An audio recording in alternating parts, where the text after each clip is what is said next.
Indonesia, Salam Nusantara, dari Sabang sampai Merauke, dari Miangas sampai Pulau Rote. Mantaplah iman kita, mantaplah kasih kita, mantap pengharapan kita. Tentunya dalam Yesus Kristus yang menjadi Tuhan dan Juru Selamat kita dan Juru Selamat dunia. Jangan katakan bahwa Yesus itu bukan Tuhan. Jangan katakan pula bahwa Yesus itu bukan Juru Selamat. Dia adalah Tuhan, Dia adalah Juru Selamat. Kalau engkau percaya, engkau diselamatkan. Kalau tidak percaya, engkau akan dihukum. Haleluya. Yohanes 3 ayat 36 dan Yohanes 14 ayat yang ke-6. Yesus berkata, Akulah jalan dan kebenaran dan hidup, tiada seorang sampai kepada Allah kalau tidak melalui aku, Yesus Kristus. Dan Kisah Rasul 4 ayat 12 Yesus mengatakan, dan keselamatan tidak ada dalam siapapun juga selain di dalam Dia, Yesus. Karena di bawah kolong langit ini tidak nama lain yang diberikan kepada manusia yang olehnya kita diselamatkan. Karena begitu besar kasih Allah akan dunia ini, sehingga Ia mengorbankan anak yang tunggal, supaya setiap orang yang percaya kepadanya tidak binasa. Yohanes 3 ayat yang ke-16. Dan Paulus mengatakan dalam Roma 10 ayat 9 dan 10, dengan hati percaya engkau dibenarkan, dengan mulut mengaku engkau diselamatkan. Mantap. Selamat malam bagi kita semuanya. Semoga kita rilekskan hati kita untuk mendengar firman Tuhan. Iman timbul dari pendengaran, pendengaran firman Tuhan. Dan doa dan harapan saya, kekuatan Tuhan, kekuatan firman, kekuatan Roh Kudus senantiasa menyertai kehidupan kita. Tuhan Yesus memberkati. Sebelumnya mari kita berdoa. Terima kasih Tuhan, biarlah kami tetap berada di dalam jalur-Mu dan tidak melupakan Engkau apapun yang sudah Engkau nyatakan dalam hidup kami. Dalam nama Yesus. Haleluya. Amin. Saya akan membacakan Ulangan 8 ayat 11. Dan saya langsung ke ayat 17, tetapi Anda bisa membacanya dari ayat 11 sampai dengan ayat 20. Hati-hatilah supaya jangan engkau melupakan Tuhan Allahmu dengan tidak berpegang pada perintah, peraturan dan ketetapannya yang kusampaikan kepadamu pada hari ini. Dan ayat yang ke-17, maka janganlah kau katakan dalam hatimu, kekuasaanku dan kekuatan tanganku lah yang membuat aku memperoleh kekayaan ini. 18, tetapi haruslah engkau ingat kepada Tuhan Allahmu, sebab Dialah yang memberikan kepadamu kekuatan untuk memperoleh kekayaan, dengan maksud meneguhkan perjanjian yang dikerahkannya dengan sumpah kepada nenek moyang seperti sekarang. 19, tapi jika engkau sama sekali melupakan Tuhan Allahmu dan mengikuti Allah lain, beribadah kepadanya, sujud menyembah kepadanya, aku memperingatkan kepadamu hari ini bahwa kamu pasti binasa, dan seterusnya. Ini saya tadi pagi sudah mengatakan ada upah ketaatan, ada ketidaktaatan. Tetapi saya memberikan judul yang lebih soft, ya. Yaitu jangan melupakan Tuhan Allah. Jangan melupakan Tuhan Allahmu ketika engkau sedang diberkati. Itu yang pertama. Jadi jangan melupakan Tuhan Allahmu ketika engkau sedang diberkati. Karena ada banyak orang ketika diberkati Tuhan melupakan Tuhan Allahnya. Ada banyak orang ketika Tuhan membuat, kalau di sini dikatakan jelas Tuhan membuat dia menjadi kenyang, mendirikan rumah-rumah yang baik, lembu, sapi, kerbau, itu karena itu dulu modal apa tanda kekayaan seseorang. Emas, perak bertambah-tambah dan lain sebagainya, ya, banyak kali. Dan kalau kita sekarang ini gedung-gedungnya bertambah-tambah, hotelnya bertambah-tambah, semualah bertambah-tambah. Artinya bahwa dia sungguh diberkati oleh Tuhan. Tetapi oleh karena berkat ini, Alkitab katakan jangan engkau melupakan Tuhan Allahmu ketika, kalau boleh saya katakan begini bahasanya, jangan engkau melupakan aku ketika aku memberkati engkau. Tetapi ada banyak orang ketika dia diberkati oleh Tuhan, maka dia melupakan Tuhan. Lalu dia berkata, Pak Pendeta maaf ya, saya lagi sibuk. Kalau saya bilang begini, apa perlu lagi saya berdoa supaya balik seperti semula? Supaya dia ingat Tuhannya gitu loh. Ya kan, kalau dikembalikan kepada semua, oh jangan Pak Pendeta. Ya, kalau diberkati, tambah setia sama Tuhan, tambah rendah hati, tidak sombong, karena firman Allah katakan begitu. Jangan sombong, jangan melupakan Dia, jangan tinggi hati, jangan bertindak semena-mena, Karena apa? Berkat itu dipakai untuk memuliakan Tuhan, bukan melawan Tuhan. Berkat itu diberikan Tuhan untuk engkau sejahtera dan bisa engkau menjadi penolong bagi orang-orang miskin, bagi orang-orang di sekitar kita. Satu contoh, saya memang tidak banyak berbuat apa-apa, tetapi saya mau katakan ketika Tuhan memberkati saya dengan istilahnya rumah, saya memberikan itu mulai tahun 95. Itu orang gratis tinggal di tempat saya itu, dan di dalam itu ada kebunnya dan ada banyak hal di situ.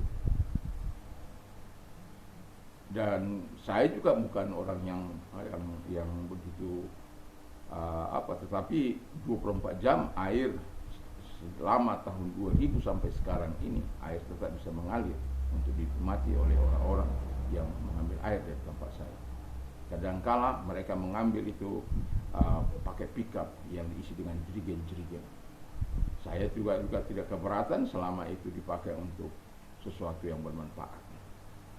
Tapi saya akan marah kalau saya melihat orang menampung air tapi ditinggalkan lalu airnya meluber. Nah, saya tunggu orang itu. Saya marah. Saya tidak keberatan Anda memakai, tapi saya keberatan kalau Anda membuang air itu dengan percuma.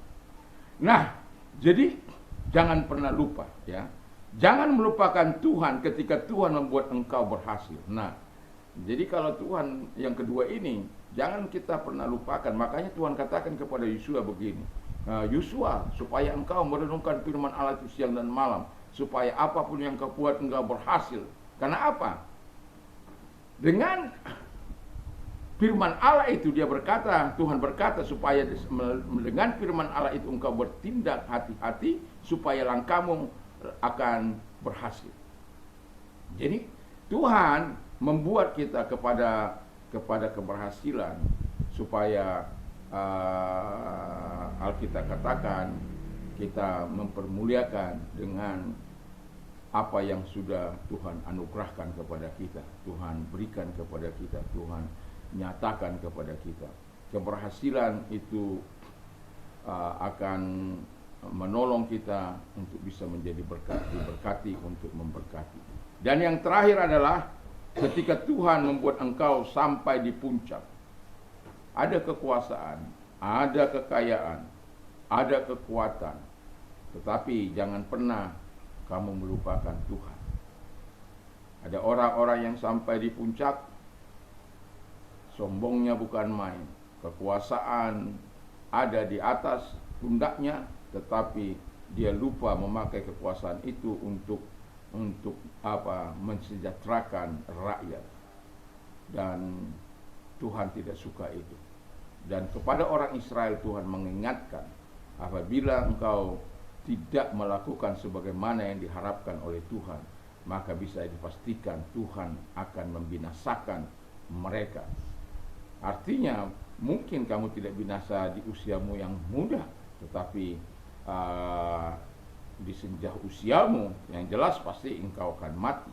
Tapi ketika engkau mati bukan berada di tempat yang terbaik, tapi di tempat yang tidak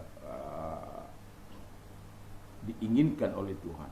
Neraka itu tidak pernah diinginkan oleh Tuhan untuk manusia. Tetapi karena kita memberontak, kita tidak taat kepada Tuhan, kita melupakan Tuhan, pada akhirnya tempat itu tersedia bagi kita. Dan Tuhan tidak pernah merencanakan neraka itu bagi manusia. Itu hebatnya Tuhan kita. Tapi neraka itu dipergunakan untuk itu si malaikat pemberontak itu, Lucifer itu. Dan dia tidak ingin dia sendiri berjalan menderita di dalam neraka itu. Dia ingin bawa teman-temannya sebanyak-banyaknya agar ada konco-konconya di sana. Jangan mau. Dan kalau Tuhan sudah membuat engkau diberkati, membuat engkau berhasil, dan engkau mencapai puncak kejayaanmu, jangan dong melupakan Tuhan. Tapi justru dengan segala kerendahan hati mengucapkan terima kasih kepada Tuhan. Karena memang ada peringatan Tuhan supaya ketika apapun yang Tuhan anugerahkan kepada kita, Tuhan dengan maksud untuk membuat kita rendah hati. baik dalam keadaan kekayaan maupun dalam keadaan kekurangan. Beberapa kali Tuhan harus menguji orang-orang Israel, apakah watak mereka itu watak yang memuliakan Tuhan atau watak yang taat kepada Tuhan. Tapi kita tahu bahwa watak orang Israel adalah watak yang keras, watak yang tidak mau setia dengan sungguh-sungguh kepada Tuhan. Dan pada akhirnya Tuhan, kita tahu bahwa Tuhan pada akhirnya menghanguskan yang 20 tahun ke atas itu. Dan itu suatu hal yang sangat menyedihkan. Sementara Tuhan yang membawa mereka keluar dari tanah perjanjian, lalu mereka datang memasuki tanah perjanjian itu. Tetapi ya, tak seorang pun memasuki tanah perjanjian itu terkecuali yang 20 tahun ke bawah. Dan penting bagi kita untuk tidak melupakan Tuhan dalam segala aspek kehidupan kita. Penting bagi kita untuk tidak melupakan Tuhan apapun yang Tuhan lakukan dalam hidup kita, supaya nama Tuhan dipuji dan dipermuliakan. Jadi jangan pernah melupakan Tuhan ketika engkau dibuat Tuhan diberkati, ketika Tuhan membuat engkau berhasil, dan ketika Tuhan membuat engkau sampai di puncak. Tapi syukurlah kepada Tuhan, itulah yang harus kita katakan kepada Dia. Tuhan Yesus memberkati. Mari kita tutup kepada Dia. Terima kasih Tuhan, kiranya Tuhan menolong kami untuk berada tetap tidak melupakan Tuhan. Dalam nama Yesus, segala sakit penyakit yang mereka derita, kalau engkau orangnya yang mau didoakan, angkat kedua belah tanganmu. Dalam nama Tuhan Yesus, segala sakit penyakit yang mereka derita keluar, dan oleh bilu-bilu daripada Tuhan Yesus engkau sembuh. Dan bagi mereka yang mengharapkan pertolongan Tuhan, angkat kedua belah tanganmu, kita berdoa. Kami tahu Paulus mengatakan, aku keluar dari segala penderitaan, kesesakan, penganiayaan itu oleh karena tangan Tuhan yang melepaskan aku. Dan kami percaya engkau melepaskan kami dari segala kesulitan, penderitaan, masalah kami. Di dalam nama Yesus kami serahkan semua ke dalam tanganmu, sebab engkau yang berkata, marilah kepadaku hai kamu yang letih lesu dan beban berat, aku akan memberikan kelegaan bagi kami. Datang kepadamu, menyerahkan, dan Tuhan menolong kami. Terima kasih buat pertolonganmu, dan kami percaya kami memberikan kemuliaan kepada dalam nama Yesus kami bersyukur dan berdoa. Haleluya, amin. Selamat malam, kiranya Tuhan terus memberkati kita, dan jangan lupa untuk tetap membaca firman Allah dan merenungkan dan memperkatakan firman Allah itu dalam hidup kita. Mantap, mantap, mantap.